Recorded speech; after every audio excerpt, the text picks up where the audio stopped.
সুরক্ষিত পুলিশ জেলা ডায়মন্ড হারবার শুভেচ্ছা অভিষেকের কটাক্ষ শুভেন্দুর পশ্চিমবঙ্গ পুলিশের তরফে প্রতি বছরই রাজ্যের সেরা পুলিশ জেলা বা সুরক্ষিত পুলিশ জেলা বাছাই করা হয়। রাজ্য পুলিশের তরফ থেকে ২০২২ সালের জন্য ডায়মন্ড হারবার পুলিশ জেলাকে সেরা হিসেবে বেছে নেওয়া হয়েছে। অর্থাৎ সেরার শিরোপা পেল ডায়মন্ড হারবার পুলিশ জেলা।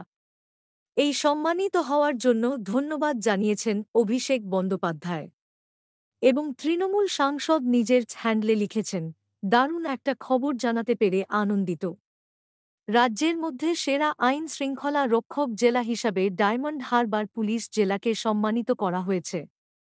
এটা আমাদের এলাকার অসাধারণ দলগত কাজ, সংকল্প এবং জন সচেতনতার নিদর্শন।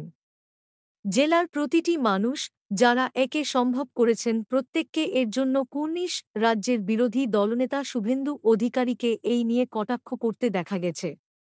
শুভেন্দু অধিকারী পাল্টা লিখেছেন, কারও রাজত্বকে শীর্ষস্থানীয় হিসেবে দেখানোর জন্য রাজ্য পুলিশের এই পদক্ষেপ দেখে আমি বিস্মিত।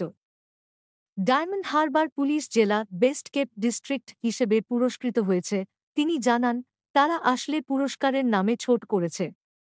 এটি নামকরণ করা উচিত ছিল বিরোধিতা দমনে সেরা জেলা বা অগণতান্ত্রিকভাবে বা best kept district of vote লুট মডেল বা সেরা জেলা বেআইনি কার্যকলাপ।